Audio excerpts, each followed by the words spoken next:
I was a new cop in a small town. I spent my time daydreaming about car chases and manhunts, longing for something exciting to happen. It was a little town, a nice town, but sometimes it was just downright boring. Nice people with nice neighbors living simple lives. That's what made the events of that evening so disturbing, too cruel for a town like ours to handle. Anyone who knew the Rutherfords thought they were the perfect family. They were like one of those families you'd see on TV. Steve was successful and handsome. Sally was beautiful and outgoing. The children were cute and well-behaved, which is why everyone at the station was surprised when they hauled Sally in. She seemed small, fragile even, so thin that it looked as though the cuffs she was wearing would slip right off. Silence seemed to hug her as she passed. Everyone grew quiet, and the slight stench of blood followed her. The captain stood up from his desk. "McFadden, I need you in there with me tonight," he instructed firmly, making it clear that there was no room for negotiation. I nodded my head and said nothing. Stepping into the interview room, I was riddled with nerves. I had never sat in on an interview before, let alone sat face to face with a murderer.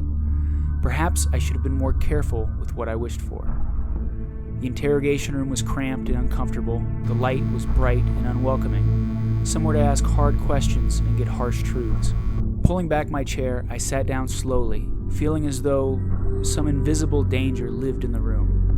"I'll take the lead, McFadden. You don't need to look as if you're about to lose your lunch. Take it easy," the captain said in a grumpy tone that hardly made his massive mustache move.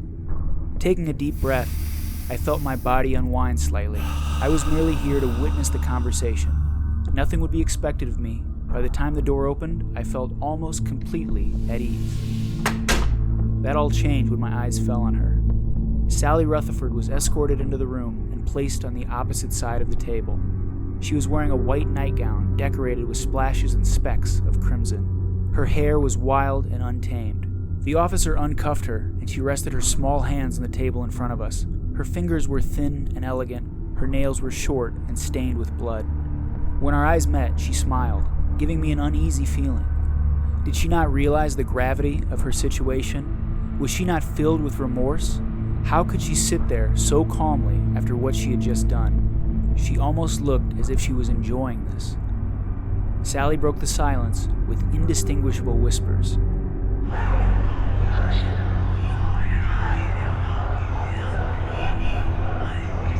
"I beg your pardon, Mrs. Rutherford," the captain said loudly.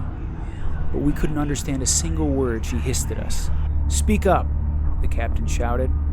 The voices, she said, smiling broadly, "are quiet now.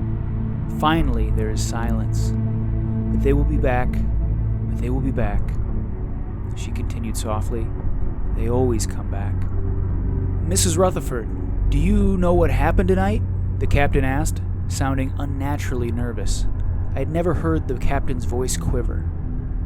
"My family, they're dead," she answered in a monotone voice. "You admit you killed them?" the captain said. Sally smiled and nodded. The captain sat back, stunned. It was the first time that the large man seemed completely speechless. Leaning over, he whispered to me, "She needs a psych eval. I'll go make the arrangements immediately. See what you can get out of her, McFadden." I realized I was holding my breath as the door to the interrogation room shut behind the captain. I was alone with a murderer. Even though she was small and seemed rather timid, knowing what she was capable of made her terrifying. My mouth felt dry. The clock on the wall made a soft tick-tick sound. Usually it was barely audible, but it was deafening in that moment. She leaned forward and whispered, "I was just like you know, when they started. The voices started when I was about your age. For years, I could ignore them, but then I just couldn't." I sat frozen in my seat. I felt nauseous. For the first time since joining the police force, I regretted my decision. I wished I could go back to the mind-numbing boredom of just a few hours earlier. "I got the voices from my aunt on her deathbed, you see. She whispered them right into my ear, and they never went away. She was gone, but not the voices. They had more to say. They always have more to say. You can't get rid of the voices." We sat in silence for a bit. The only sound I heard was the thumping of her fingers on the table in a rhythm that made me uneasy. they still had traces of blood on them. The captain entered, seeming a bit more flustered than when he had left. "Okay, Miss Rutherford. We have someone coming in for you a bit later. In the meantime, let's get you to a cell so you can get some rest, shall we?" His voice was nervous and scared. When I looked at Sally, I could understand why. She looked different, transformed. Her eyes were filled with a deep sense of hate, and she had a sinister expression all over her face. "I told you, they always come back," she said in a deep growl. "Ah!" She leapt at the captain. Before I could blink, she was on top of him. I've never seen a woman move that quickly. Heck, I've never seen anything move with such speed. She seemed like a creature more than a person. She had him by the neck, grabbing, biting, scratching, and pulling all at the same time. The captain screamed in agony and surprise, now bleeding from the face and the neck, as I tried to pry her off of him. The door opened and 2 of my colleagues ran in to help. A single shot echoed through the room, and I felt Sally's body go heavy in my arms. We lost 2 people that night, Sally and Captain Jefferson. I drove home in silence, knowing that my life would never be the same. I'd seen too much, but it was more than that.